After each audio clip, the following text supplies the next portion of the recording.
6th grade, 7th grade, 8th grade, 9th grade, 10th grade, 11th grade, and 12th grade. Not all at the same time, but I taught them all, and I'm very, very good at it.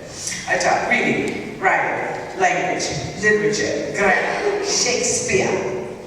She says, poetry, composition. I can take your paper and I can say, put this over here, put this over here, move this over here. And if you do what I tell you to do, you get a good grade. Would you do it? Anyway, I never thought about being a writer though. How many of you already have this idea in your head? I think I want to be a writer. Where's the young lady I met this morning? Who's already written like 9,000 books. Okay. It never occurred to me to be a writer. I never thought about it. Nobody ever came to my school and said, you can be a writer. Every writer that I ever read was dead. Real dead. Been dead like 200 years. I didn't even know there was such a thing as a live writer. So, someone has come to your school and said, you can be a writer. What grade are you in? You're too early, it's too young to get published. Do not go into publishing just because Eric got published when he was 16, his daddy was rich, it doesn't count. Learn your skill. Get good at it. Then publishers will come to you. Okay? If you go too early, it's like, here's a 10th grader, I tried to get published. This is getting on my nerves, and I don't have time for this because I got real adults who have been to college and majored in creative writing who send me work which is much better than what any 10th grader will send me. You are here to learn. Learn it and get better. Go to college and learn it even better, and then you can get published. End of commercial. Okay. Anyway, I never planned on being a writer. The way that I started off writing was for one of my students, and it was not one of my good students. The good students and people, I call her Mary Alice Apple. Miss Draper, I got a 99.4 on my test. Is there any way I can do extra credit so I can get 100? Oh, child, get a life. No, it was not her.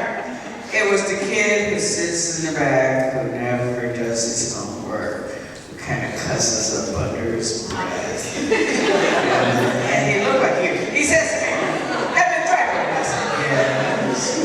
He said, you always making us write stuff. I said, I'm a writing teacher. That's my job. He said, well, you think you're so bad, why don't you write something sometime? He said, you're a smart man. So he gave me an application for a writing contest. You don't know who I was pointing at. He gave me an application for a writing contest. So I looked at it and I said, yeah, like I'm going to do what he told me to do. He has not done homework since school started, and he's giving me homework. So I took the piece of paper, balled it up, put it in my pocket, forgot about it. On the way home from school that day, I had to stop at the grocery store because I had to get dinner for my children. So I'm in the grocery store, Publix, pushing my cart, with the cheap spaghetti. Coming at me was a lady pushing her cart, and her cart was a little boy. He was like 3.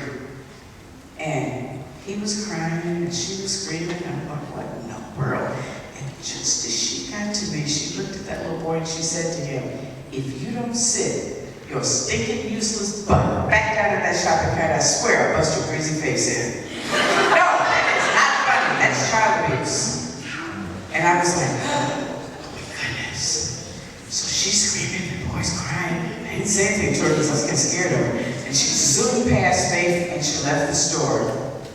And I never saw her, and I never saw that little boy again. But it really, really upset me. Because I figured if she did that out in public, what might she do with that little boy when they got home and there were no witnesses? So I couldn't stop thinking about the child. So after dinner, I sat down and I wrote down what she said. If you don't sit your stinking useless.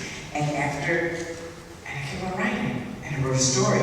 So I don't know what really happened to the child, but in my story, she takes him home, she changes his clothes, she gives him something to eat, and she leaves him in the house by himself. He's 3. Walking around, he's scared. It's getting dark. He finds a cigarette lighter on the floor, he picks it up, starts playing with it. gets too close to the curtains, sets his house on fire. The story ends with the little boy sitting there, flames all around him. He's sitting there waiting for his mother to come home. The end. I said, wow, that's good. So I went back, I found the application that the young man gave me, smoothed it out, typed up the story, put the whole thing in an envelope, took it to the post office, mailed it, and forgot about it. Because I had papers to grade, I had parents to call, I had tests to make up, I had teacher stuff to do. 6 months passed. One day I get this phone call. Hello. Yes.